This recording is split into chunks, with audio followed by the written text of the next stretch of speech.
Archie Grieve, right?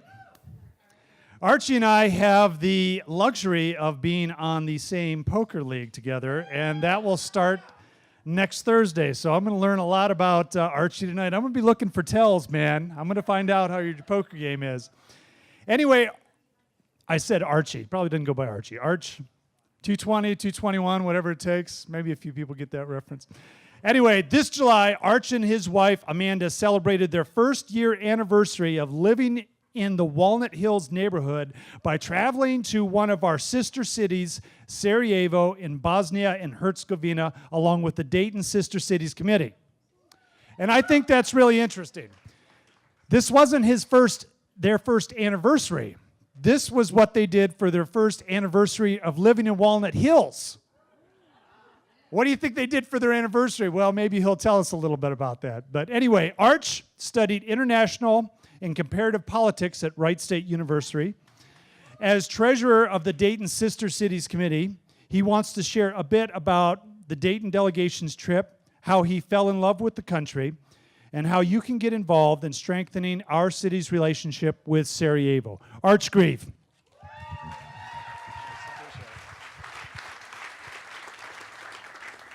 All right, so you may remember that we had a lot of visitors and national attention here in Dayton last year to celebrate the 20th anniversary of the Dayton Peace Accords, which ended the Bosnian War back in 1995. But we actually became sister cities with Sarajevo in 1999, and that gave me the chance to visit the city on our committee's return trip to Bosnia and Herzegovina this past July. Now, wherever we went, there were press just because we're from Dayton, and Dayton is simultaneously a celebrated word, but also kind of a four-letter word. And what I learned on the trip, though, is they know a lot about us, and I don't feel like we know as much as we should about them, and so I want to do a little bit to help maybe change that tonight. Now, this is our delegation coming up with Sarajevo as a backdrop, and also a quick note, I'll be referring to the country as BiH, which is the abbreviated form of Bosnia and Herzegovina. We had a huge group of 25 people representing Dayton, including Mayor Nan Whaley, Commissioner Matt Joseph, whose wife Irena is from the country, and Carolyn Rice, who's here tonight. So I have to admit that I joined the committee in part because I love to travel, but also because I love to make connections with other people, and what better way to do that than to visit and experience their country. These are just a few of the pictures of the awesome people that we met, and I feel like you need to know just how welcoming they were of all of us, and by extension, all of you. Now, the overall goal of the trip was to build relationships with our sister city, but also to strengthen ties with the three largest cities in BiH, which are Sarajevo, Banja Luka, and Mostar. Now, all three cities' mayors were here in Dayton last year, and they signed an agreement with Mayor Whaley to work more closely with one another. And so I want to give you a snapshot of the fun that we had in all three of them.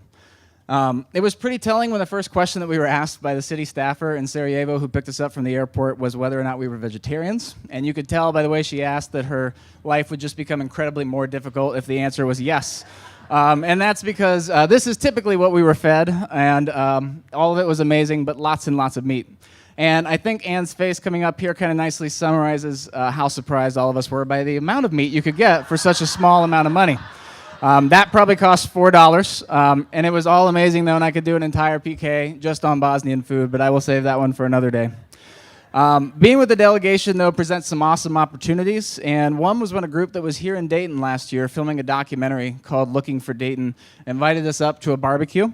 They are three Bosniaks, which is the term used to refer to Bosnian Muslims, and they fought in the war as young men, and now they're looking for answers about the Accords as adults. Pecha here's probably the star of the documentary. He's coming up. He's definitely, though, the most charismatic, and he took us up on the mountain overlooking Sarajevo, gave us a tour, and it's the mountain that he defended as a soldier against the Bosnian Serbs during the siege of Sarajevo. And he also has a really funny sense of humor. On the way up, he nonchalantly advised us that we should probably stay on the trail because there are still mines in the area. And that is us in front of one of the signs warning about the mines. He also explained that they like to send the sheep out to help find them because the worst thing that can happen is you get a good excuse for a barbecue. So he has a great sense of humor. He admitted to being guilty of committing lambicide, which I thought was too soon, but anyway. There are many amazing sights to see in the city, though. My favorites were the Ottoman-era market, the religious sites, and then also the Sarajevo brewery. And that's one of the only places during the siege of the city that residents could get fresh drinking water because it was built on top of a natural spring. And it also has some really great dark beer, too. So another great thing about being a part of the delegation is that they roll out the red carpet for you. And the directors of the National Museum actually took us on a personal tour of the exhibits. And my favorites were seeing the famous Sarajevo Haggadah and their collection of stechi, which are these really unique house-looking kind of tombstones that date back to medieval times. After Sarajevo, we traveled to the next city, Banja Luka, and I think the one word I'd use to sum up the experience there would be surprising. I loved everything there, from the modern art to the hilarious Trappist monk who makes amazing cheese and rakia, which is like Bosnian moonshine. They have world-class dining, and I love chess, and they have this awesome giant chess set, so that was really cool too. This is a picture, though, coming up of one of those many surprises, which happened to be a 10 o'clock barbecue that they invited us to attend on top of a castle wall. And that was after being the guests of honor at a 3-hour ethnic dancing festival that we thought was the final thing on our agenda for that evening. And little did we know they had an entire fourth meal planned for us, but it was a lot of fun and we had a great time. What I'll take away from Banja Luka was both the natural beauty and their hospitality. We had personal guides from the city wherever we went, and on the last night, the mayor actually apologized to us that we didn't have time to do everything we wanted to do, which included some whitewater rafting. So they were very kind, and I definitely recommend it for your next vacation. Now, Mostar was the last city on our visit. And if you Google it, you'll probably see a picture of this famous bridge, which was destroyed during the war and then rebuilt about 10 years ago. It was the most heavily damaged city during the war, and it saw some of the worst fighting between all three ethnic groups, Bosniaks, Serbs, and Croats. But the good news is that it's recovering. Mostar is already a popular tourist destination for over 1 million people each year, so I just kind of want to whet your appetite a little bit with some of the amazing things that we got to see. Each one of these places has a story behind it, and I'll give a link to my blog at the end so that you can read about all the things that I don't have time to talk about now. But what I am most excited about was our visit to a place called Intera Technology Park. And that's because I'm hoping to start an internship program between them and where I work, the Dayton Regional STEM School. And we have some students that I'm hoping we can send over there. And I guess that's a good transition to my final appeal, which is to ask for your help.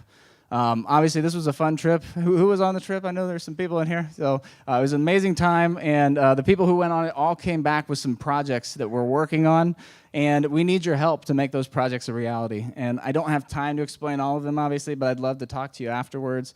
And I have a list I can give anyone who's interested in learning about ways that you can get involved. It's right over there by that pole, close to the beer. One thing you can do right now, though, is get out your cell phone and donate to the Looking for Dayton Film Project. And some film students at Wright State University are actually collaborating with them on this. The Collaboratory has agreed to help us raise money for it.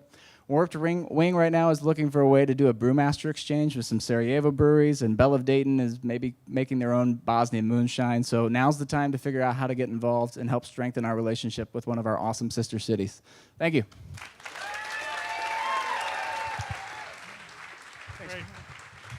Really good. That guy's like the Rick Steves of Sarajevo and whatnot. That was really good. I love all those Dayton collaborations, Dayton connections, breweries, distilleries, all that awesome stuff.